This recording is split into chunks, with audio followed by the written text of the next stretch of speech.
실시간 재난안전 정보 안내방송 재난안전 119 안전토크 시간입니다. 앞서 전해드렸듯이 오늘은 식목일입니다. 최근 몇 년을 보면 하필 식목일 전후로 산불이 많이 났었습니다.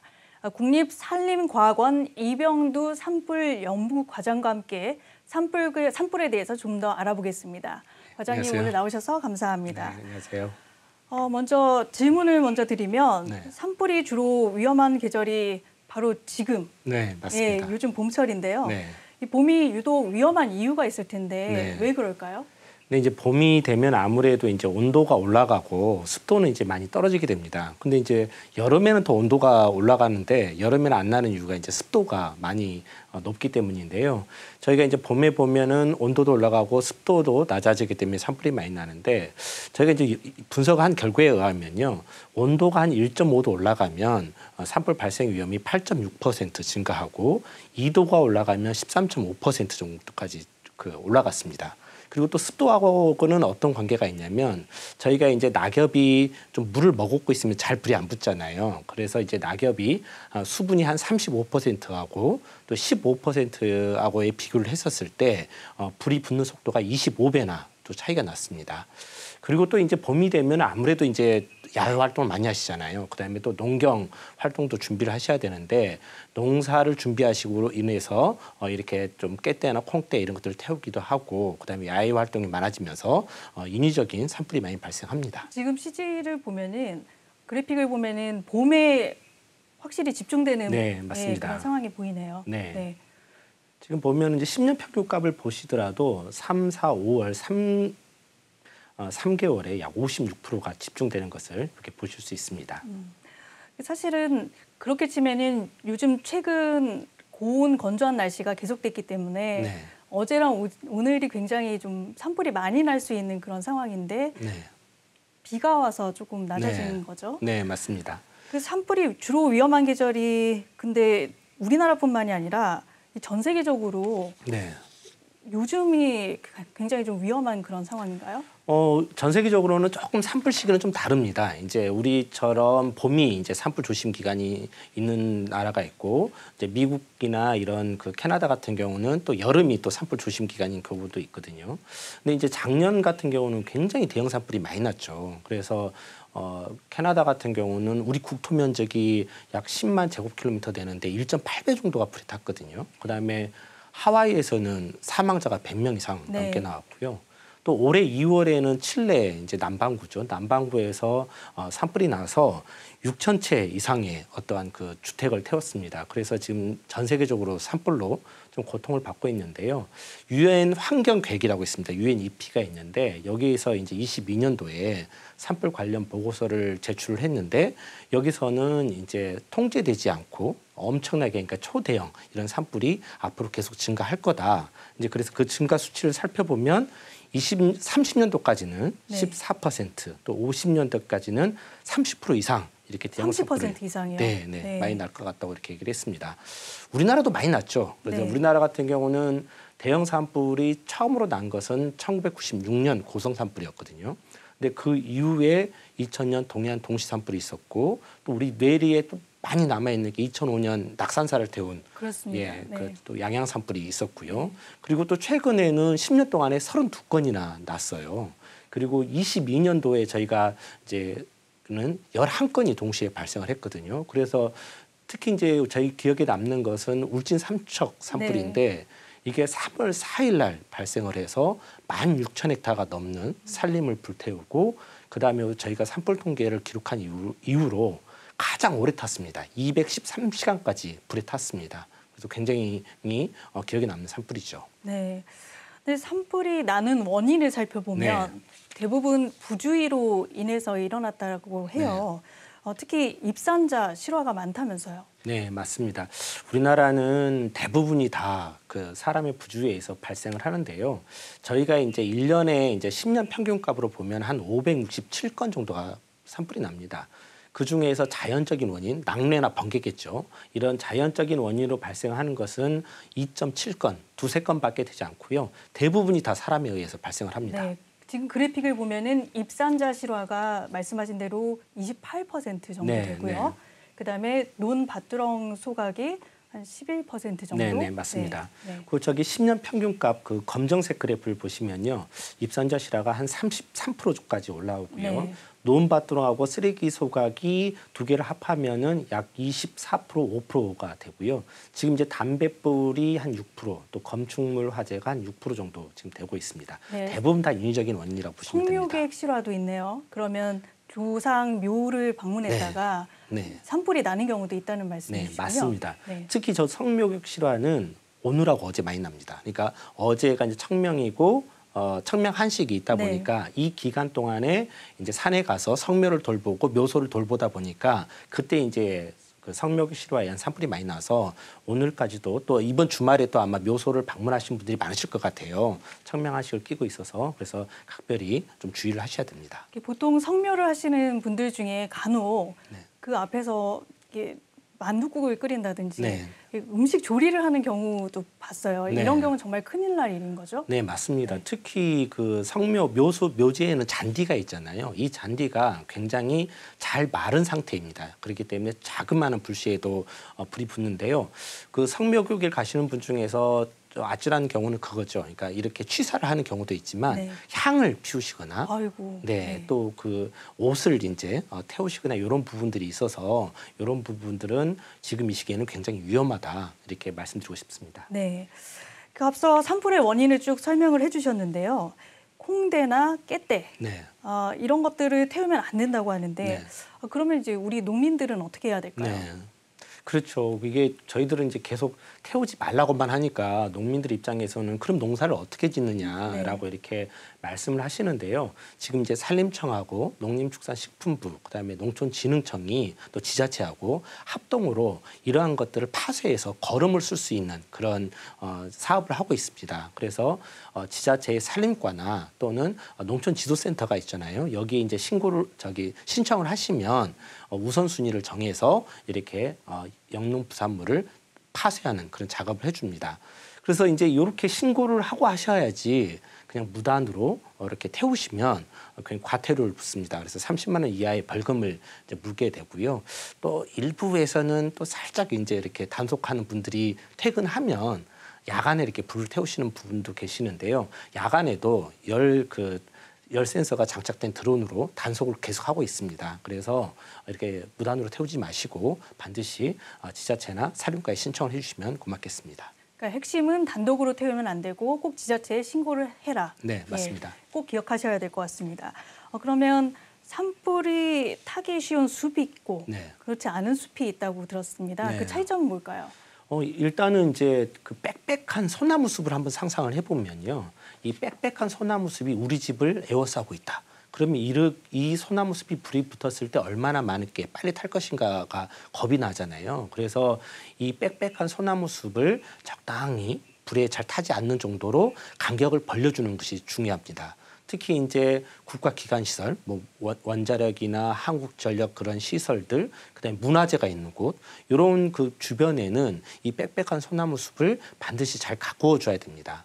저희가 이제 국립산림과학원이 이제 강원도 고성에 25년 된 소나무 숲을 대상으로 해서 이렇게 빽빽한 소나무 숲과 이렇게 관리된 숲, 그러니까 산불을 예방하기 위해서 관리된 숲을 비교 분석을 했더니 낙엽량이 약 40%가 줄어들었습니다. 그리고 그 탈 수 있는 연료량이죠. 그러니까 탈 수 있는 물질의 양을 저희가 봤을 때도 약 40.6톤에서 헥타당이에요. 40.6톤에서 22톤으로 저 표에서 보시는 바와 같죠. 그래서 이렇게 많이 줄었습니다.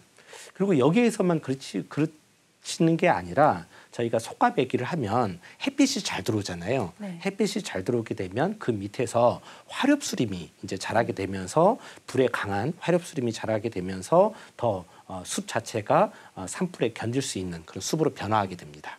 그 구분해서 보면은 지표층과 수관층이 있는데요. 네. 저 차이점은 뭘까요? 근데 지표층은 낙엽이라고 보시면 되고요. 그러니까 네. 낙엽이나 풀 등이 된다 이렇게 보시면 되고 수관층은 나무 윗부분입니다. 그러니까 우리 소나무로 치면은 잎이 달려 있는 부분 그렇군요. 있잖아요. 네. 그 나무 윗부분이라고 보시면 됩니다. 네.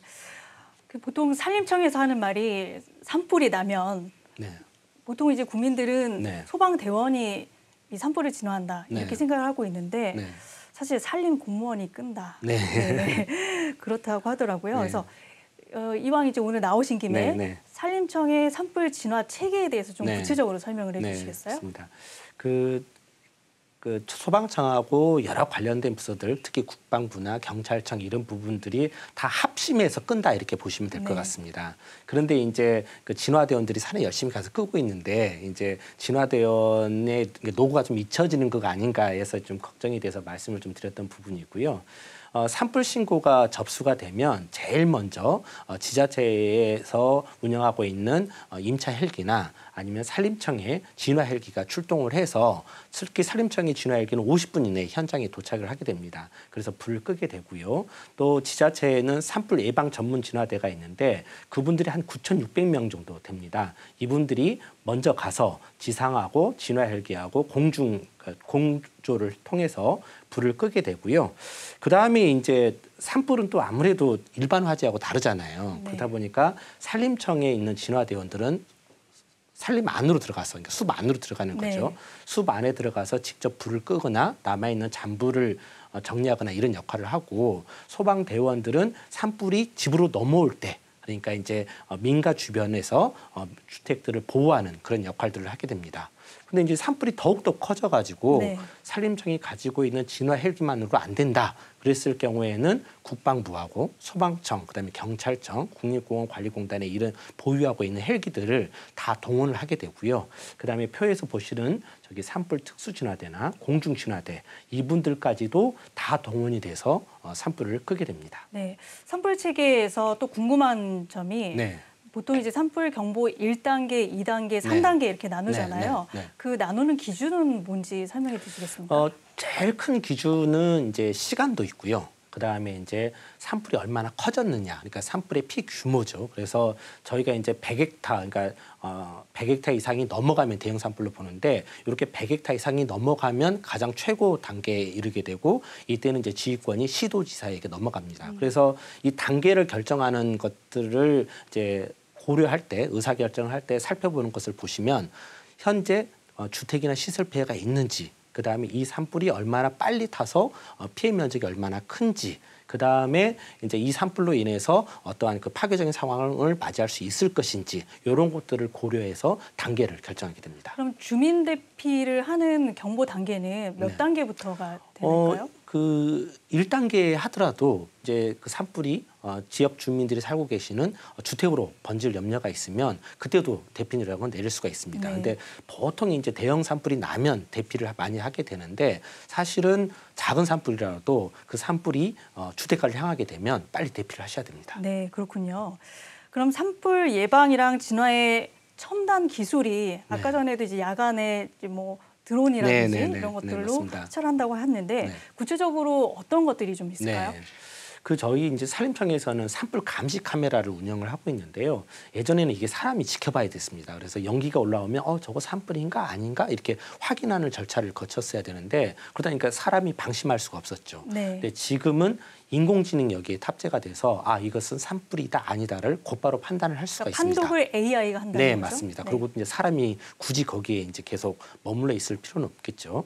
그래서 지금 현재 10대가 설치되어 있는데 25년까지 50대까지 이렇게 확대를 할 생각이고요. 그리고 나서 이제 불이 났으면 이 불이 어디로 확산될 것인지 예측을 해야 되잖아요. 그래서 그 예측하는 시스템이 산불 확산 예측 시스템입니다. 그래서 여기에 이제 저희가 기상인자나 숲 상태, 지형 상태를 입력을 하면 이 산불이 어디로 얼마나 빨리 확산될 것인지가 예측이 됩니다. 바람의 경로에 따라서도 좌우가 되겠군요. 네, 맞습니다. 네. 그래서 이렇게 예측이 되면 어느 마을 사람들을 빨리 대피시켜야 될 것인지, 그다음에 우리가 진화 헬기는 어디를 불 꺼야 될 것인지, 그다음에 우리 지상 진화대원들은 어디에 불 꺼야 되는 것인지를 다 결정을 할 수가 있고요.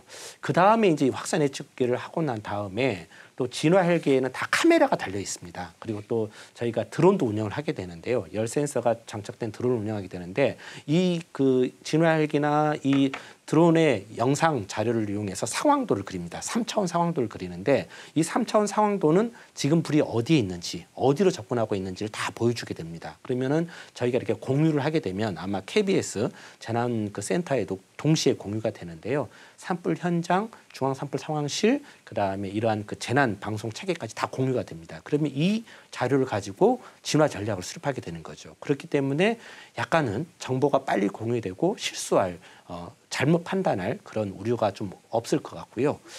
그다음에 또 이제 산불이 다 꺼지면 이 산불이 정확하게 인공위성이나 드론으로 촬영을 해서 얼마만큼 탔고 피해 면적이 얼마만큼인지를 산정하게 되고요.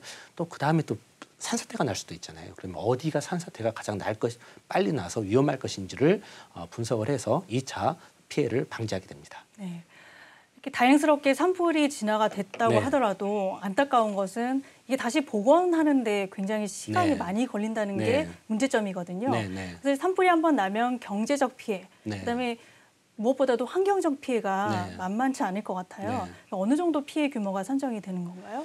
그 산불이 나면은 이제 집도 태우기도 하지만 결국은 이제 그 산림을 불태우게 되잖아요. 그러니까 생태계를 불태우게 되는데 이 산림 생태계는 이제 수많은 동식물의 이제 서식처지지 않겠습니까? 근데 이 서식처가 급격하게 파괴된다 이렇게 보시면 됩니다. 그래서 이제 생물 다양성이 많이 떨어지게 되고 그다음에 토양의 영양 물질들이 다 쓸려가게 되거든요. 그러다 보면은 토양도 영양 상태가 나빠지게 되는 거죠. 그래서 그 이후에 이제 산림 상태가 복원되는데 힘이 들고 그다음에 이제 또 요즘에 많이 대두되고 있는 것은 온실가스입니다. 그래서 산불로 인해서 산림이 불에 타면 여기에서 나오는 이산화탄소나 이런 온실가스들이 배출이 되면서 또 기후 변화를 야기하는 이런 악순환이 되게 있고요. 그다음에 여기서 또 끝나는 게 아니라 아까 산사태도 말씀드렸지만 나무가 죽으면 그 나무에 또 서식하는 또 병해충이 늘어나게 돼요. 특히 이제 소나무 재선충병이라고 들어보셨는지 모르겠는데 소나무 재선충병 근처에서 산불이 나게 되면 그 소나무 재선충병을 옮기는 하늘소가 이 또 나무에 또 죽은 소나무에 또 알을 더 많이 낳게 됩니다. 그래가지고 재선충병도 더 많이 퍼지게 되는 그런 병이 확산되는 네, 그런 부작용도 있는 거군요.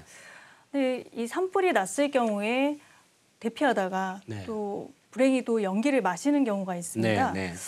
그러면 이 연기를 마셨을 때 구체적으로 건강에 얼마나 안 좋은지 혹시 연구하신 결과라도 있으실까요? 예, 저희가 그 실제로 그 소나무 생렵이나 낙엽을 다 이렇게 모아서 태워봤어요. 태워보고 그것을 이제 다 거기서 나오는 성분들이 무엇인가를 다 측정을 했습니다.